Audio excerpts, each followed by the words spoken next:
On the afternoon of December 26, 1900, the relief ship Hesperus anchored near a remote Scottish rock, finding the lighthouse door securely locked, meals untouched, and 3 experienced keepers vanished into the freezing air. This highly regulated facility operated under the Northern Lighthouse Board. The men were professionals, bound by rigid schedules designed to keep the light burning. Their sudden absence defied every rule of their profession. To understand this impossible event, one must look at the Flannan Isles system. This cluster of jagged rocks thrusts out of the deep Atlantic Ocean off Scotland's western coast. The board established a rotational system for constant operation. 3 men lived on the rock, while a 4th remained on the mainland, rotating in every few weeks. This schedule ensured the station was never left unmanned. The arrival of the Hesperus followed a precise maritime procedure that signaled something was wrong. Protocol dictated the keepers raise a flag to acknowledge the ship, but the flagpole remained bare. Captain Harvey ordered the steam whistle blown, a deafening blast meant to cut through the ocean roar. He then fired a distress rocket, sending a flare over the island. There was no answering signal. Following the failure of these signals, the procedure shifted to a physical landing. Relief keeper Eilean Mor navigated treacherous swells to reach the eastern landing stage. Protocol required the on-duty keepers to wait at the dock to assist with heavy supply boxes. Mor found the stage deserted, the mooring ropes neatly coiled, and the supply cranes locked. He stepped onto the stone steps alone, beginning his ascent. The consequence of this broken protocol rippled through the station as Mor breached the main living quarters. He found the entrance gate closed and the main door fastened from the inside, forcing him to unlock it himself. The profound silence confirmed the total collapse of operational order. The fireplace ashes were cold, indicating no fire had been lit for days. The wall clocks had stopped, pendulums frozen. This absence had a severe consequence for the broader maritime network. For over a week prior, passing ships reported the Great Light was entirely dark, leaving a dangerous blind spot in a trafficked shipping lane. The failure of the light meant the keepers had not performed their most sacred duty, an unthinkable breach for such professionals. The Disappearance transformed a critical navigational beacon into a deadly hazard. The psychological weight of the empty station pressed heavily on Mor as he searched the deserted rooms. The sheer isolation of the Isles, normally mitigated by the camaraderie of the crew, now felt suffocating. Walking through the tidy kitchen and neatly made beds, a deep dread took hold. It was the terror of a space entirely intact, but suddenly stripped of its human soul. The unnatural quiet was deafening. This profound unease quickly spread to the Hesperus crew waiting offshore. When Mor returned with the news, a heavy anxiety settled over the sailors. The missing men were their colleagues, James Ducat, Thomas Marshall, and Donald MacArthur. Knowing these resilient men had been swallowed by the environment without a cry for help left the crew grappling with a chilling reality. The vast ocean had quietly erased 3 lives. To comprehend the environment that consumed these men, one must look at the specific geography of their posting. The lighthouse stood on Eilean Mor, the most formidable rock of the Flannan group. Eilean Mor is barely more than a massive block of stone rising sharply from the churning sea. It spans only a few acres, offering no natural harbor and no gradual beaches, only sheer vertical drops. Beyond its physical harshness, Eilean Mor long carried a dark reputation among mainlanders. For centuries, local shepherds who brought sheep to graze on its sparse grass considered the rock a place of unsettling power. They adhered to strict superstitions, refusing to call the island by its name while standing on its soil. Eilean Mor was widely regarded as a threshold where normal rules did not apply. The physical environment of Eilean Mor is defined by extreme exposure. The cliffs rise 200 feet straight out of the Atlantic, forming a brutal barrier against prevailing western winds. There are no natural windbreaks and nowhere to seek shelter outside the thick compound walls. The ocean violently collides with the stone, sending plumes of freezing salt water high into the air. It is an environment of relentless pressure. During winter months, this environment becomes actively hostile, transforming the rock into a chaotic battleground. Gale-force winds scour the surface, powerful enough to knock a grown man off his feet and drag him toward the precipice. Salt spray coats every surface in a slippery, freezing glaze, making a simple walk between buildings a perilous journey. The men lived inside a perpetual storm, isolated while the ocean raged around them. The structure built to withstand this environment was a marvel of 19th-century engineering. The lighthouse system consisted of a towering brick and stone cylinder anchored deeply into the bedrock. Inside, the lighting apparatus utilized a complex clockwork mechanism to rotate a heavy lens around a pressurized paraffin lamp. This required immense physical effort, demanding keepers manually wind the heavy descending weights every few hours to project the beam. Operating this machine required a rigid daily system of maintenance. The three keepers divided their days into strict shifts, ensuring someone was always awake to monitor the lamp and polish the glass prisms. Their duties included cleaning quarters, maintaining exterior equipment, and meticulously recording weather data. This system of constant, overlapping responsibilities was supposed to guarantee that no single error could ever compromise the station. The investigation inside the lighthouse revealed procedural anomalies that deeply confused the relief crew. When Moore inspected the entrance hall, he found only one set of heavy oilskin weather gear remained on its peg. This indicated two men dressed for severe weather, while the third ventured into the freezing air in his indoor clothing, a severe violation of survival protocol. Furthermore, a single kitchen chair lay overturned. The most baffling procedural evidence lay on the desk in the official logbook. Entries written by Thomas Marshall detailed a massive, terrifying storm striking the island on December 12th, noting the wind was unprecedented. Marshall recorded that James Ducat was unusually quiet and that Donald MacArthur, a tough veteran, was weeping. Yet, official mainland weather stations recorded perfectly calm conditions on that date. The documented storm seemingly never happened. The immediate consequence of these discoveries in December 1900 was a frantic telegraph sent to the Northern Lighthouse Board in Edinburgh. Captain Harvey's message bluntly stated that a dreadful accident had occurred and the three keepers had disappeared. This transmission triggered an unprecedented official inquiry, pulling top Superintendent Robert Muirhead away from holiday duties to investigate the remote rock. The year 1900 was closing under a profound tragedy. These events left a lasting consequence on the public consciousness. The disappearance shattered the belief that modern engineering and strict discipline could conquer the chaotic forces of nature. Despite Muirhead's exhaustive search, which found damaged iron railings and displaced boulders high above the waterline, no bodies were ever recovered. The failure to find a definitive answer cemented the Flannan Isles disappearance as one of history's most enduring enigmas. For the families waiting on the Scottish mainland, the final days of 1900 brought an agonizing, drawn-out suspension of reality. The wives and children of the missing men were left clinging to the desperate, fading hope that a passing ship might have miraculously rescued them from the freezing Atlantic waters. Every knock on the door, every telegram delivered, carried the terrifying weight of impending tragedy. The tight-knit community of lighthouse keepers across the country felt a chilling resonance as the year came to a dark close. These missing individuals were not inexperienced novices prone to sudden panic, but hardened veteran professionals who intimately understood the ocean's fury. Their sudden, inexplicable erasure at the dawn of a new century left their colleagues grappling with a deep, unsettling sense of vulnerability.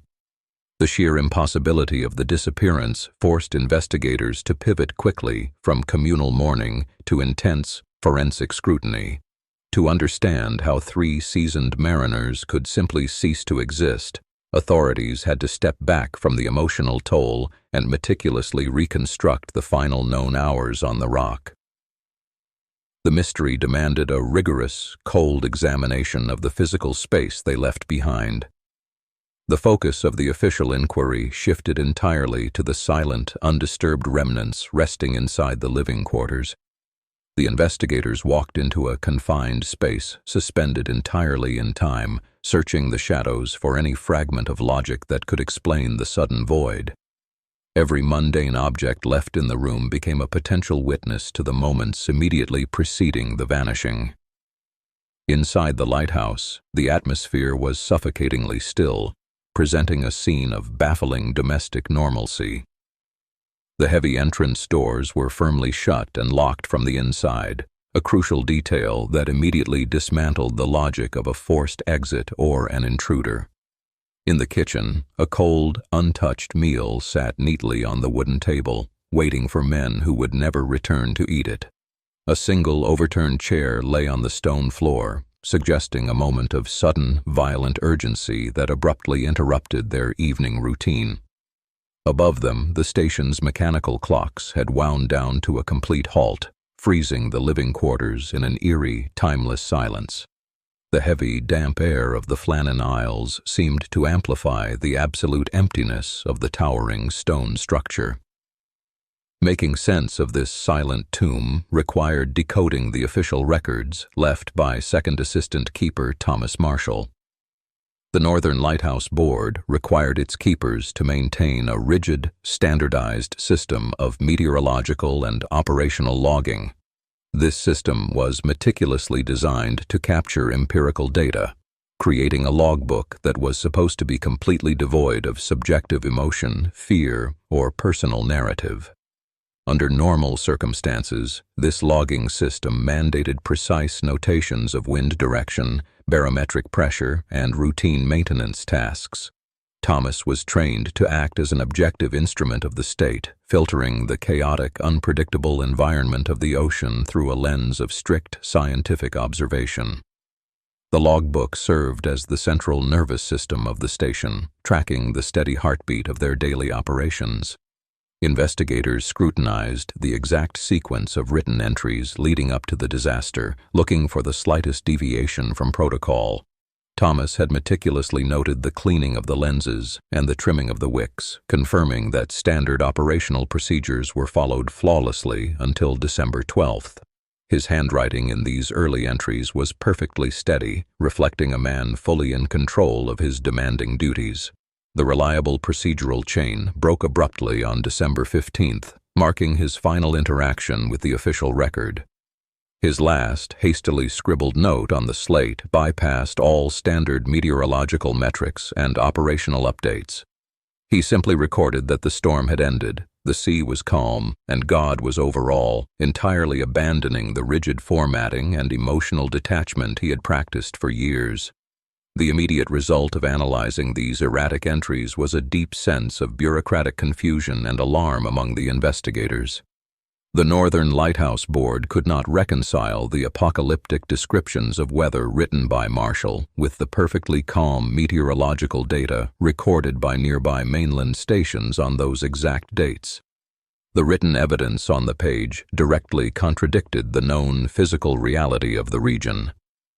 This glaring discrepancy forced the inquiry to consider a deeply unsettling possibility regarding the crew's final days. If the massive, terrifying storm Marshall documented did not exist in the physical world, the investigators had to question whether the deadly threat originated from the ocean or from a shared psychological break. The written record transformed rapidly from a tool of clarity into a source of intense paranoia.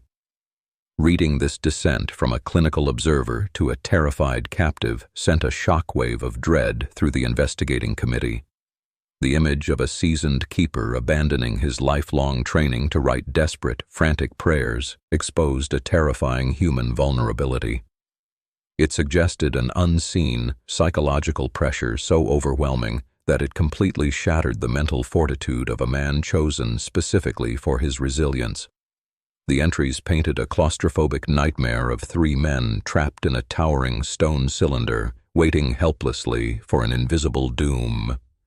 The realization that Marshall had succumbed to absolute paralyzing terror made the silence of the empty structure feel almost malignant to those reading his words. For the investigators standing in that cold room, the final words on the slate felt like a transmission from a nightmare.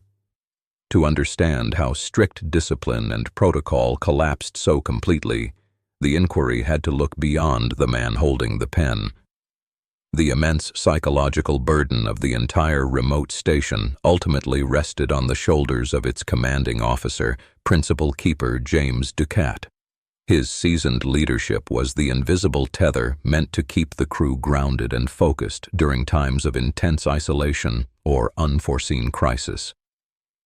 Ducat was the anchor of the Eilean Mor operation, a man whose extensive maritime experience was supposed to guarantee the safety of his subordinates, Thomas Marshall and Donald MacArthur. Analyzing his final days and his reportedly uncharacteristic silence noted in the log became crucial to unraveling the chain reaction of panic. The investigation desperately needed to understand the immense, crushing pressure he faced to maintain order on the edge of the world. James Ducat was responsible for a facility perched precariously on a sheer cliff edge, towering high above the churning ocean. The western landing stage, a brutal, unforgiving expanse of jagged rock and reinforced concrete, was entirely exposed to the merciless, freezing swells of the open Atlantic. It was a hostile frontier where one slight misstep on the slick, algae-covered stones could prove instantly fatal. Heavy iron railings, bolted deeply into the ancient rock, were designed to provide a fragile perimeter of safety for the men working outside. The environment Ducat navigated daily was a relentless landscape of extreme vertical drops, crushing ocean waves, and deafening, continuous wind. Managing this treacherous terrain required constant vigilance, turning the physical geography of the isolated island into a relentless, exhausting adversary. James Ducat operated under a strict hierarchy mandated by the Northern Lighthouse Board, a system designed to eliminate human error through rigid routine. Every task, from trimming the delicate lamp wicks to polishing the massive brass reflectors, was governed by a precise schedule. The board demanded perfection, and Ducat enforced a daily rhythm that synchronized the men with the mechanical needs of the light. As the principal keeper, he was the absolute authority on the island, responsible for the operational integrity of the light and the physical well-being of his men. The board relied entirely on his maritime experience to interpret shifting weather patterns and dictate when external maintenance tasks could be safely executed. This absolute authority required him to meticulously document every significant event in the official logbook, creating a permanent record of the station's daily life. The entries were typically dry and objective, noting wind direction, barometric pressure, and the exact volume of paraffin oil consumed. The Northern Lighthouse Board used these precise metrics to monitor the efficiency of the station, yet the final notes attributed to him broke entirely from this rigid procedural standard, introducing highly subjective observations about the psychological state of his crew. Recording that a seasoned mariner was crying or that the men were praying violated every established protocol for official lighthouse documentation. Investigators realized that standard operating procedures had completely disintegrated. The inclusion of these emotional details points directly to a breakdown in the expected resilience of his crew, specifically regarding the occasional keeper, Donald MacArthur. MacArthur was known back on the Scottish mainland as a tough, highly experienced seafarer, completely accustomed to the brutal realities of the coastal winter. The consequence of the logbook's revelation was a total reassessment of his breaking point. For a man of his physical constitution to be reduced to tears, the external threat must have bypassed his formidable defenses entirely. Whatever was happening outside the thick stone walls of the lighthouse had stripped away decades of hardened maritime stoicism, leaving him entirely vulnerable. The official investigation was forced to confront the reality that the island had subjected MacArthur to unparalleled pressure. The psychological weight of knowing an experienced sailor had succumbed to raw fear creates a chilling portrait of their final hours inside the cramped quarters. It suggests an atmosphere of absolute dread, where the standard comforts of daily routine and the protection of thick stone walls offered no psychological shelter. The men were trapped in a shrinking world, listening to an uncontrollable threat. Trapped in that confined space, while an invisible force battered their sanctuary, the men would have felt the crushing reality of their complete geographic isolation. The realization that no rescue vessel could possibly reach them and that their vast collective experience was now entirely useless would have amplified their quiet desperation into inescapable despair. Understanding MacArthur's role in the final sequence of events requires looking past the emotional log entries and examining the physical evidence left behind in the silent keeper's quarters. His heavy weather gear, absolutely essential for surviving the freezing spray of the external landing stages, became a central piece of the unfolding investigative puzzle, shifting the focus to the physical artifacts.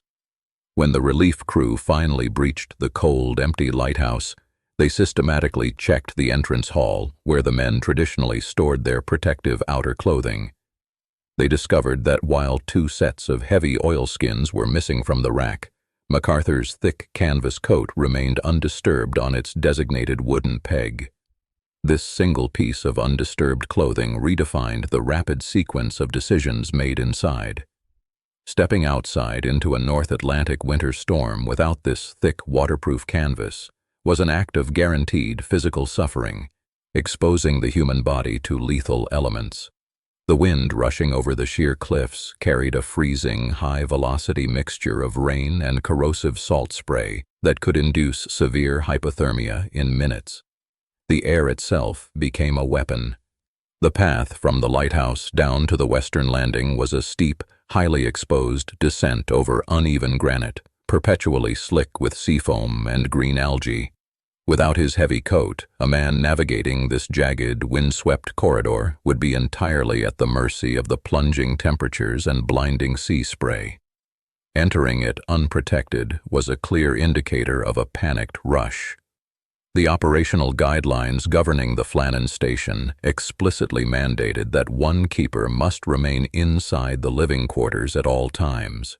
This strict protocol was not merely a suggestion, but a vital fail-safe built into the architecture of the Northern Lighthouse Board's entire coastal defense network, designed to protect the facility itself. This mandated system ensured that even if a catastrophic accident occurred outside on the cliffs, the beacon would continue to guide ships safely. By leaving his coat behind, investigators theorized that the third man was likely attempting to adhere to this fundamental rule, intending to step out only for a brief, urgent moment to warn his colleagues without fully committing to the storm. The investigation team analyzed the remaining coat and the unlit lamp, determining that this critical procedural rule had been broken in a moment of extreme urgency. Someone had to have rushed out the heavy outer door without stopping to don their heavy weather gear, prioritizing immediate action over standard safety protocols. The physical evidence strongly suggested a cascading failure of procedure. The physical state of the kitchen supported this theory of a sudden, unplanned departure, with a chair tipped over on the stone floor and the outer door firmly closed but left unlocked. These small, frozen details painted a clear procedural picture of men reacting to an immediate crisis, abandoning their strict routines to address a sudden, catastrophic event mid-stride. The immediate consequence of this broken protocol and the subsequent disappearance was the extinguishing of the beacon, leaving the entire surrounding archipelago cloaked in absolute darkness. Without the keepers to manually wind the clockwork mechanism and pump the pressurized oil, the massive light simply died, removing the only navigational warning system. Passing merchant vessels, relying entirely on that vital beam of light to navigate the jagged, unforgiving coastline, were suddenly sailing blind through one of the most dangerous shipping lanes in the world. The failure of the Flannan station created a massive blind spot in the maritime safety network, instantly escalating the stakes from a localized tragedy to a severe threat to international shipping, transforming the dark waters into a lethal hazard. The failure of the light cast a heavy psychological shadow across the coastal communities of the Outer Hebrides. For the families of the keepers living at the shore station in Bresclete, the sudden darkness over the Flannan Isles was not merely a navigational hazard, but a glaring signal of personal disaster. Every night, the horizon remained black. The gnawing anxiety compounded as wives and children stared out at the Atlantic, waiting for a beam of light that never swept across the water, leaving only the black expanse of the ocean. This silent void also weighed heavily on the crew of the lighthouse tender Hesperus, anchored at port and delayed by relentless winter gales. The sailors understood the brutal realities of the ocean better than anyone, and they knew that 3 experienced men would never allow their beacon to die unless they were physically incapacitated, or worse. The men aboard the ship were gripped by a quiet, mounting dread, forced to wait out the storm in port while imagining the worst possible scenarios unfolding out in the deep, unforgiving water. When the weather finally broke on the morning of December 26th, the Hesperus immediately steamed toward the jagged silhouette of Eilean Mor. The crew stood on the freezing deck, straining their eyes toward the isolated rock, desperate for any sign of life or movement from the missing men. As the ship approached the sheer cliffs, the harsh reality of the situation began to materialize through the morning mist. The vessel slowed its engines, positioning itself near the eastern landing, shifting the crew's focus from anxious speculation to the immediate physical task of making landfall on the silent island. The eastern landing of Eilean Mor presented a stark, undisturbed scene that immediately violated standard Northern Lighthouse Board expectations. There were no provision boxes stacked on the concrete platform, and the heavy mooring ropes remained neatly coiled inside their protective wooden crates, exactly where they had been left weeks prior. The iron rails used for hauling supplies up the steep incline were entirely clear, showing no signs of recent preparation for a docking ship. Above the landing, the towering flagstaff stood completely bare against the gray sky, devoid of the mandatory signal flag used to acknowledge an approaching vessel. The surrounding stone steps leading up to the main compound were slick with sea spray and algae, untouched by human boots for days. The entire eastern face of the island lay in total stillness, offering only the sound of crashing waves against the towering basalt columns. This lack of activity directly contradicted the strict operational protocols governing every lighthouse in the Scottish network. A relief ship's arrival was a scheduled, highly anticipated event, requiring the keepers to hoist a flag, prepare the cranes, and stand ready at the landing to receive fresh supplies and exchange personnel. The complete absence of these required procedures triggered a fundamental phase shift in the mission of the Hesperus. The vessel was no longer executing a routine rotation of government employees. It had instantly become a rescue operation, forcing the crew to abandon standard delivery methods and prepare for an emergency breach of a dead station. Captain Harvey ordered the ship's steam whistle to be blown, sending a massive, piercing blast echoing off the sheer rock walls of the lighthouse compound. When the whistle yielded no response, the crew fired a distress rocket into the sky, filling the air with a loud crack and a bright flash of magnesium. The explosive signal faded, leaving only the sound of the wind, prompting Harvey to order a small wooden rowboat lowered into the turbulent water. Relief keeper Joseph Moore, originally scheduled to simply swap shifts with one of the men, volunteered to go ashore alone. He leapt from the rowboat onto the slippery eastern stairs, gripping the cold iron handrails as he began the steep, grueling ascent toward the main compound. Moore documented his methodical progress, noting each locked gate and undisturbed pathway as he climbed the 160 steps to the summit, entirely unsupported. Because this was late December 1900, Moore possessed no portable radio or method of communicating his findings back to the ship bobbing in the water below.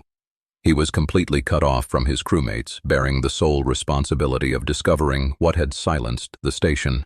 The immediate consequence of his solitary ascent was arriving at the compound wall to find the heavy entrance gate firmly closed and latched from the inside. He was forced to manually unseal the perimeter, pushing through the barrier to find the exterior doors of the living quarters also locked tight, physically confirming that whatever occurred, the keepers had secured their home before vanishing into the harsh environment. Stepping through the unlocked main door into the freezing, dim interior of the 1900 structure, Mor was struck by an overwhelming sense of wrongness. The air inside the heavy stone walls was stale and shockingly cold, devoid of the familiar smells of burning coal, cooking food, or the brass polish that usually defined a working station. The heavy burden of being the first witness pressed down on Mor as he walked through the empty rooms, calling out the names of his friends to no reply.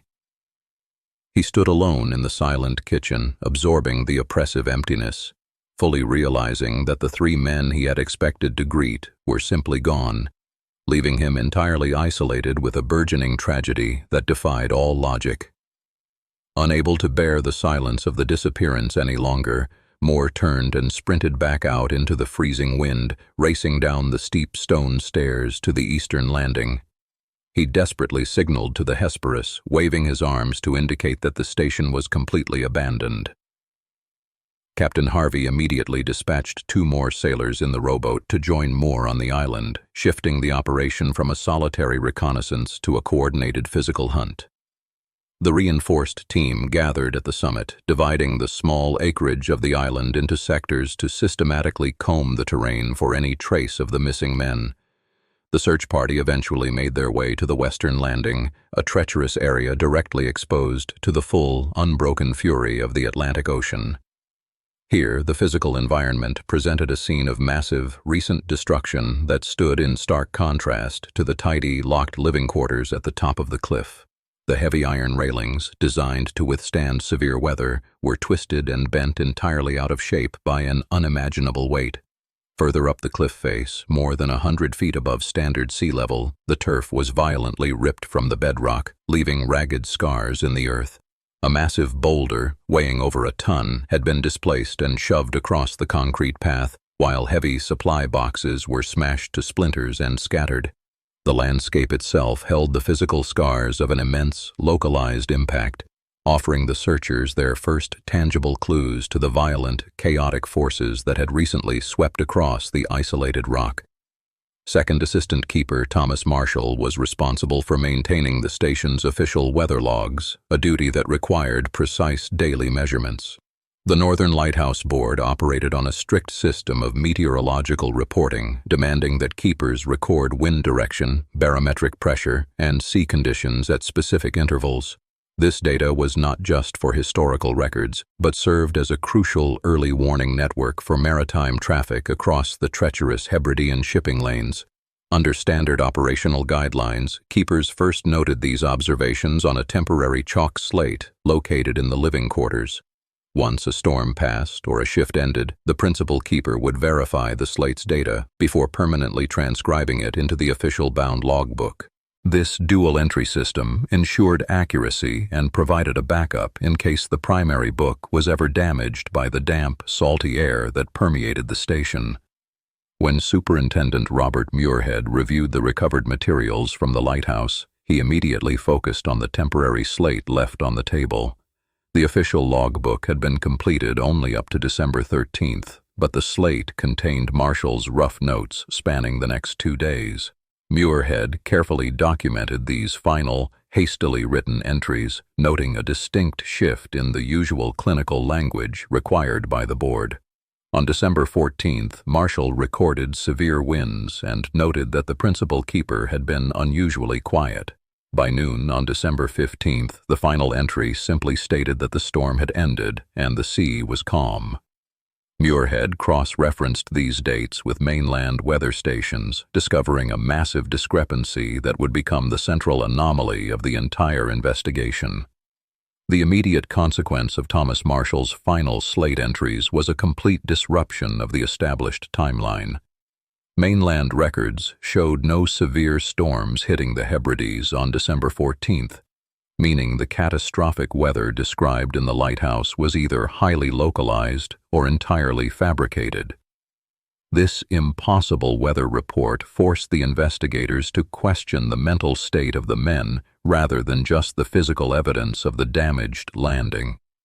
Because the official meteorological data contradicted the slate, the board could no longer rely solely on a mechanical explanation for the tragedy.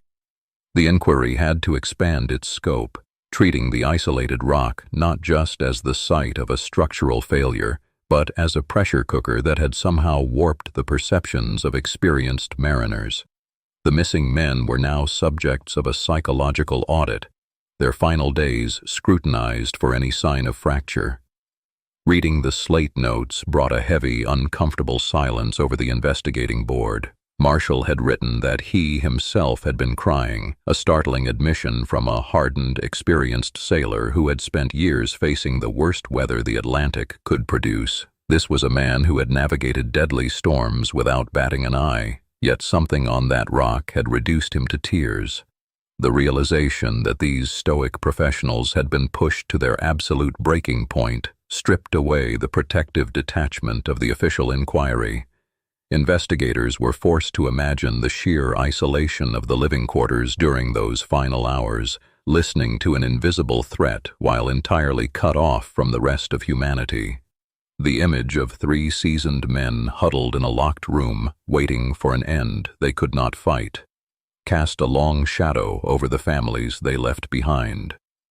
To understand what finally drew them out of that locked room, the search party turned their attention away from the written records and back to the physical belongings left inside the station.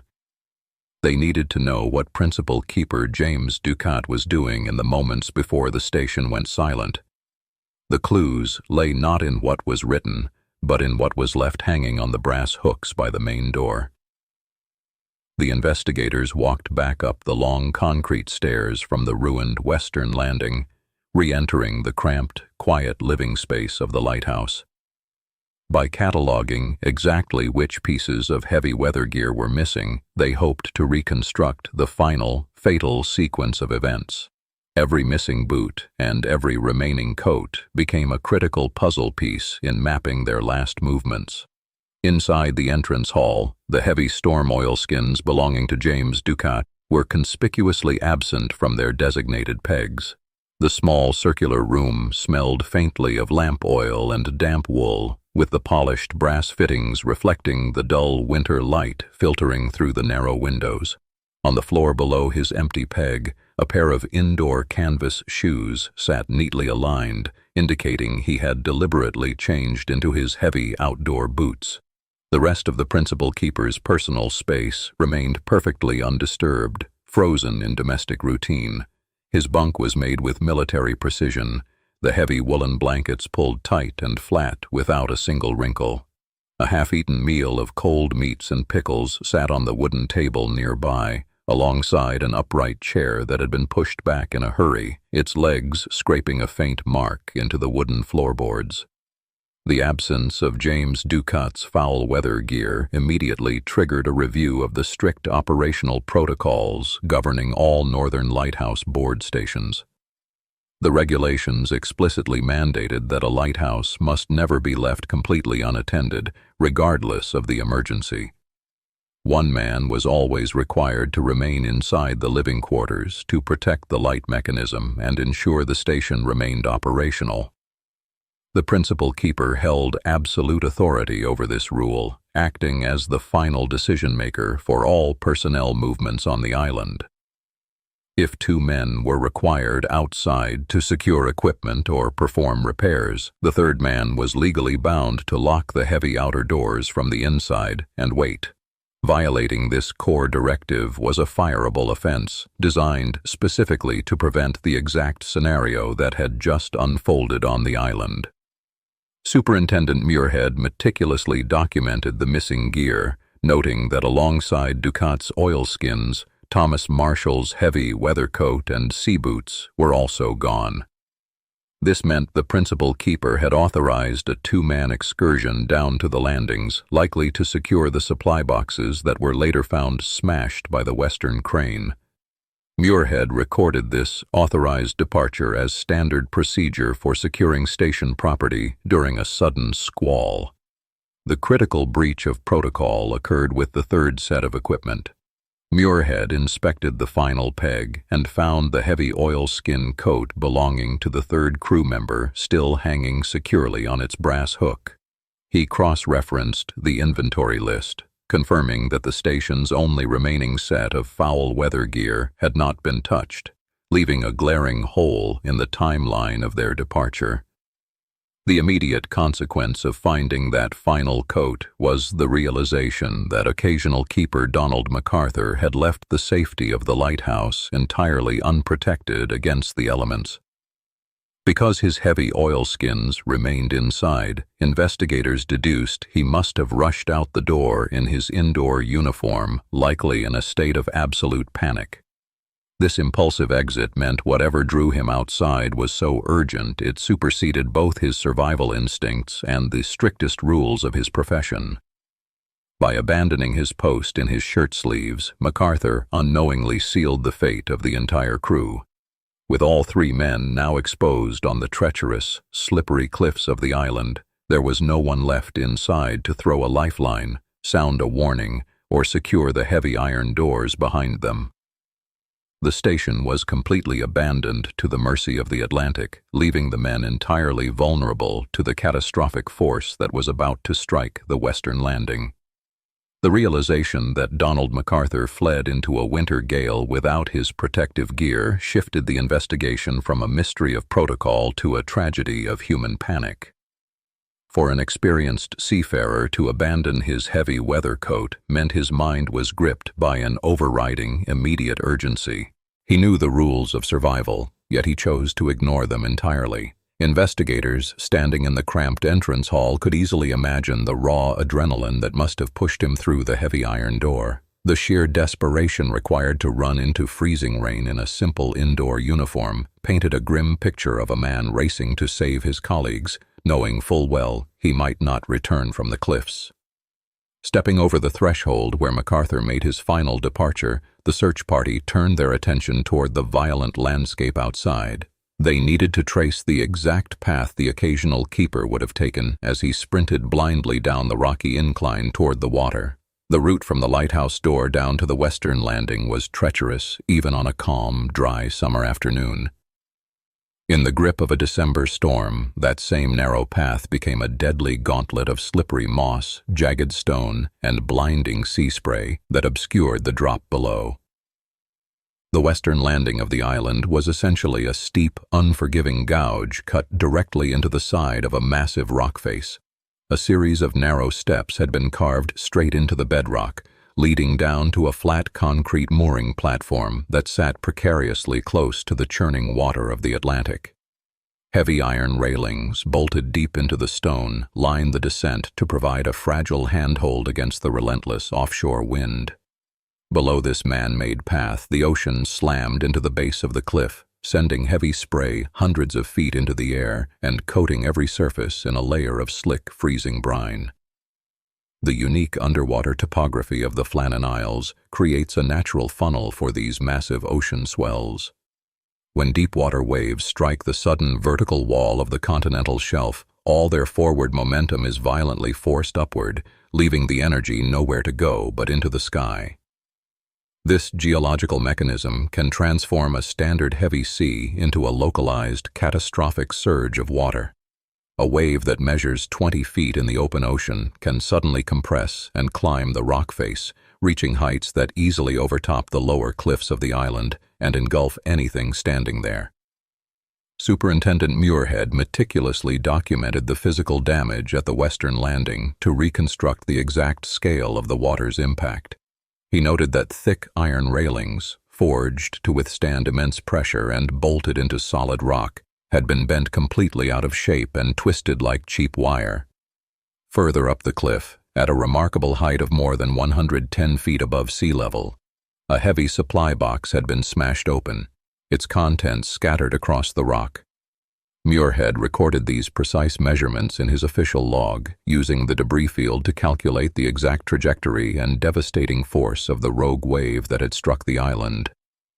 The physical evidence scattered across the isles pointed to a sudden catastrophic wall of water sweeping entirely over the mooring platform. The sheer kinetic energy of the surge would have been inescapable for anyone standing near the lower steps, regardless of their experience or physical strength. If the three men were struggling to secure a loose mooring line or a heavy wooden crate when the surge hit, they would have had absolutely no time to seek higher ground. The massive volume of water simply erased them from the rock, pulling them back into the deep ocean as the wave violently receded. For the relief crew standing among the twisted iron and broken concrete, the reality of their colleagues' final moments brought a heavy, suffocating sense of grief. There was no long, drawn-out battle against the elements, only a sudden, violent erasure of 3 lives in a matter of seconds. The absolute finality of the ocean's power left the searchers feeling entirely helpless, staring out at the same gray water that had swallowed their friends without a trace. The men they had known, shared meals with, and trusted with their lives had been reduced to a few lines of damage assessment in an official Northern Lighthouse Board report. With the western landing thoroughly inspected and the grim mechanics of the tragedy finally understood, the search party slowly made their way back up the cliff. They returned to the highest point of Eilean Mor, where the lighthouse stood as a silent, imposing monument to the disaster.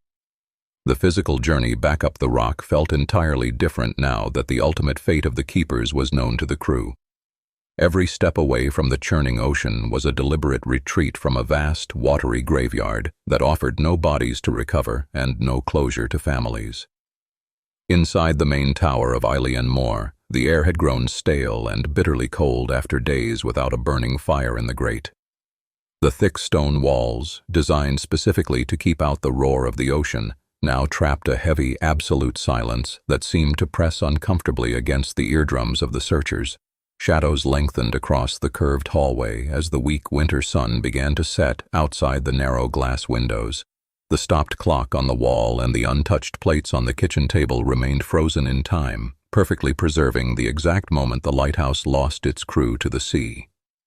The Eilean Mor lighthouse itself, an engineering marvel designed to operate flawlessly in extreme isolation, had structurally survived the onslaught without a single breached wall or shattered pane of glass.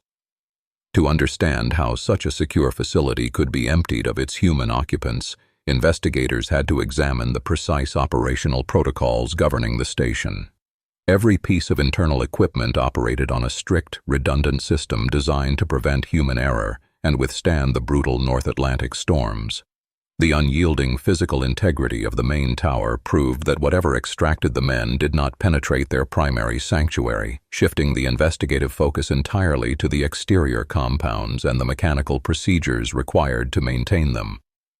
Superintendent Robert Muirhead systematically documented the damage at the western landing, attempting to retrace the final steps of principal keeper James Ducat and his crew. He noted the heavy iron railings bent entirely out of shape and the sturdy tramway torn completely from its concrete moorings. Muirhead measured the displacement of a massive block of stone, weighing upwards of a ton, which had been thrown high onto the path by an unimaginable, concentrated force. His official report to the Northern Lighthouse Board concluded that a freak wave of extraordinary height had surged up the rock, catching the men while they were attempting to secure the exposed equipment. The year 1900 closed with a permanent shift in how the maritime community viewed the safety of these remote outposts, entirely shattering the illusion that modern engineering could conquer nature. The immediate consequence of the tragedy was a sweeping administrative mandate for tighter security measures at all offshore installations.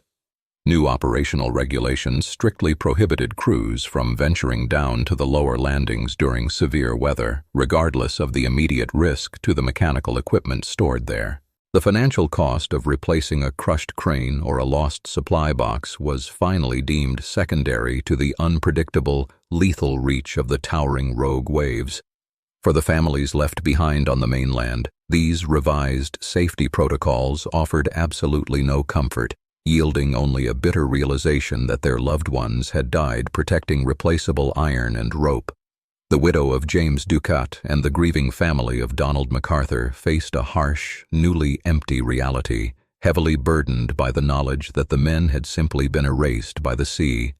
This total lack of physical remains created a suspended state of grief that rippled through the tight-knit coastal communities, where the ocean was both the primary source of livelihood and the ultimate taker of life. The psychological weight of the unresolved tragedy haunted the remaining lighthouse keepers, who now looked out at the dark, rolling water with a renewed sense of visceral dread. Long after the initial shock of the disappearance subsided, the official findings published in January 1901 failed to stop the steady creep of public speculation. As the records of Muirhead's investigation were filed away in Edinburgh, the factual gaps in the timeline became fertile ground for alternative, increasingly elaborate theories about what had actually transpired on the rock. The transition from an active search and rescue mission to a closed administrative file left an uncomfortable vacuum in the historical record. Without surviving eyewitnesses or definitive proof of the exact moment the men were lost, the narrative inevitably shifted from a tragic workplace accident to an enduring cultural enigma. The synthesis of these events cast a long, permanent shadow over the treacherous waters of the Flannan Isles, forever altering the atmosphere of the isolated outposts. The biting wind that whipped across the jagged cliffs no longer just carried the heavy salt of the sea, but the quiet, lingering ghost of a disaster that defied a complete explanation. Deep ravines carved into the dark basalt rock continued to funnel violent surges of water high into the air, perfectly demonstrating the chaotic environment that had claimed the crew. The relentless, rhythmic crashing of the waves against the western landing served as a loud, constant reminder of the raw, untamed power that surrounded the lonely beacon. A careful review of the final records, left by Assistant Keeper Thomas Marshall, reveals a systematic breakdown in the predictable patterns of weather observation, marking a distinct phase shift in how meteorologists understood localized sea conditions. Marshall's meticulous notes on the unprecedented winds indicated that the localized atmospheric pressure around the island could create sudden, catastrophic anomalies entirely unpredicted by mainland barometers. This realization fundamentally changed the operational parameters for offshore forecasting, proving that standard regional weather models were insufficient for the extreme microclimates of the outer islands. The Lighthouse network eventually had to integrate more dynamic, localized tracking systems to warn crews of these highly concentrated, rapidly forming storm cells before they could strike. The most durable institutional result of the tragedy was the immediate restructuring of communication protocols between the isolated towers and the mainland observation stations. The Northern Lighthouse Board implemented strict new reporting schedules, mandating visual or telegraphic check-ins at specific intervals to ensure any disruption in service was noticed within hours rather than days. Engineers also redesigned the physical layout of the exterior supply lines, moving critical storage boxes higher up the cliff face and out of the calculated strike zone of rogue waves. These concrete infrastructural changes became standard across all Scottish lighthouses, physically embedding the harsh lessons learned from the loss of the 3 men into the very architecture of the coastal defense grid. Ultimately, the administrative reforms instituted after the disaster succeeded in preventing a direct repeat of the specific mechanical failures that led the men out into the storm. The rigid enforcement of the new safety boundaries drastically reduced the mortality rate among keepers working in the most exposed, hostile environments of the North Atlantic. Yet, the human cost of securing the shipping lanes remained an undeniable reality of the maritime economy, permanently altering the contract between the state and the men who manned the lights. The legacy of the vanished crew forced a lasting public recognition that the brilliant beams guiding ships safely through the dark were maintained only through immense, often fatal, personal risk. For the families left behind on the mainland, the institutional reforms offered little solace. The widows of James Duquette and Donald MacArthur, along with their children, were forced to navigate a sudden, devastating financial and personal void. The loss of a primary earner in a highly specialized trade left them highly vulnerable to the harsh realities of the era. The Northern Lighthouse Board provided a modest financial settlement, but the emotional toll rippled through the tight-knit coastal communities. Generations of families tied to the maritime service now viewed the sea not just as a demanding workplace, but as an unpredictable force capable of erasing their loved ones without a trace. The ocean was a constant, looming threat just beyond their front doors. As the year 1901 progressed, the official investigation report regarding the 1900 disaster reached the desks of maritime authorities across Europe. This document shifted the fundamental assumptions of coastal engineering. The sheer scale of the wave damage recorded at the landing site forced a complete reevaluation of what the ocean could actually do to solid rock and iron. This paradigm shift extended far beyond Scottish borders, prompting international maritime boards to study the structural vulnerabilities of their own remote outposts. The Disappearance became a stark, undeniable baseline for worst-case scenario planning in marine architecture. Engineers realized that previous calculations of maximum wave height and water displacement were dangerously inadequate. Yet, amidst the newly drafted blueprints and rigorous safety protocols, the physical evidence left on Eilean Mor resisted complete explanation. The single set of heavy weather oilskins remaining on its peg inside the entrance hall continued to frustrate investigators. It stood as a silent contradiction to the prevailing theory of a sudden, collective emergency. If a catastrophic rogue wave had truly swept the men away while they secured the landing ropes, the decision of one experienced keeper to exit into a severe gale without his protective gear defied all established protocols. The undisturbed interior of the living quarters offered no further clues to this fatal choice. The physical remnants simply did not align with a routine, predictable accident. To mitigate the risk of another silent tragedy, the Northern Lighthouse Board accelerated the deployment of wireless telegraphy across its network. The inability of the Flannan Isles crew to signal the mainland during their final days highlighted a critical weakness. Relying solely on visual distress flags was no longer considered a viable safety measure for isolated stations. By installing early radio communication systems, authorities created a direct, invisible tether between the most isolated rock stations and the mainland. This technological bridge ensured that sudden equipment failures or severe weather emergencies could be reported instantly. It fundamentally altered the extreme isolation that defined the early days of the job. The recruitment and rotation of subsequent crews also underwent a quiet but rigorous overhaul. Superintendents began carefully monitoring the psychological resilience of the men assigned to the most remote stations. The board recognized that prolonged isolation amplified the immense stress of surviving in a hostile, confined environment. Even veterans with the steady temperament of Thomas Marshall were no longer expected to endure extended, unbroken tours of duty without adequate relief. The shift schedules were tightened across the entire lighthouse service. This ensured that supply ships arrived with strict regularity to break the mental strain of the endless horizon. Despite these practical improvements, the events of December 1900 rapidly transcended their status as an occupational hazard, embedding themselves deeply into public folklore. The lack of recovered bodies allowed public imagination to fill the void. The tragic industrial accident was quickly transformed into a canvas for increasingly elaborate speculation. Poems, folk songs, and sensationalized newspaper accounts began to circulate widely, often ignoring the grim meteorological realities documented in the official inquiry. This cultural distortion created a dual legacy.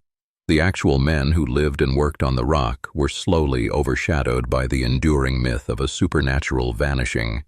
For the surviving families, this relentless public fascination only deepened the sting of their loss, as the genuine final days of the crew were obscured by fiction.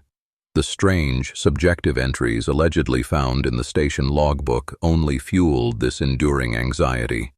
The line between historical record and fabricated legend became permanently blurred in the public consciousness. Whether those final notes describing unprecedented storms and uncharacteristic despair were genuine records of their deteriorating mental state or later exaggerations by the press remains impossible to verify. The uncertainty left a permanent scar. It denied the grieving relatives the basic closure of a definitive timeline. Decades later, the ultimate solution to the dangers of the remote outposts arrived not through better safety gear, but through total automation. The push to remove human operators entirely from the most hazardous coastal rocks was driven, in part, by the historical memory of the lost crew. The risk to human life was eventually deemed too high to justify. By the late 20th century, the complex clockwork mechanisms and heavy glass lenses were replaced by autonomous sensors and electric lamps.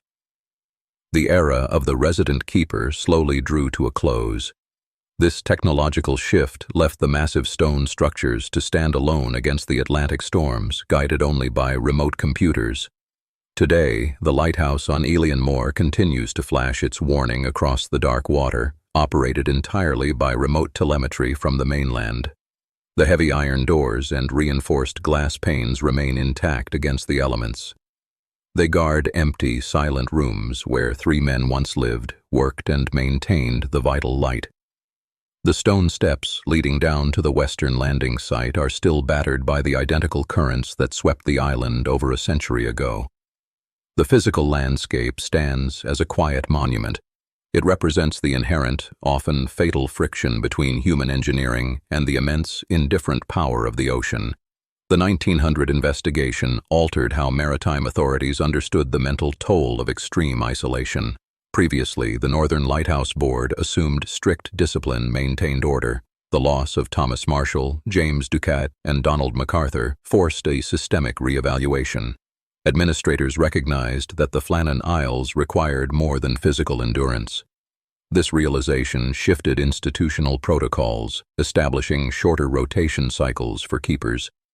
Psychological stability became just as critical as the mechanical maintenance of the light itself. Despite these changes, the exact sequence of events on Eilean Mor remains locked beyond forensic reconstruction. The mechanism that drew 3 experienced men out of the lighthouse simultaneously defies standard procedures. Investigators never definitively determined why they abandoned their secure shelter. The displaced equipment at the western landing offers only a fragmented record of a sudden crisis. Without witness testimony or recovered remains, the precise nature of the localized weather anomaly cannot be verified. The official ledger simply ends, leaving a permanent historical gap. The enduring legacy of this disappearance is woven directly into modern maritime safety regulations. The complete loss of the crew accelerated the adoption of wireless telegraphy across the Scottish lighthouse network, ensuring no station would ever again be entirely isolated. Today, automated systems monitor these waters, removing human operators from extreme risks. The 1900 event continues to serve as a foundational case study in risk management. It stands as a permanent reminder that human engineering cannot entirely neutralize the ocean. High above the crashing waves of the Atlantic, the stone tower on Eilean Mor remains standing in the freezing wind. It serves as a quiet, enduring monument to 3 keepers who stepped out into a winter storm and simply vanished, leaving nothing behind but an empty room and a locked door.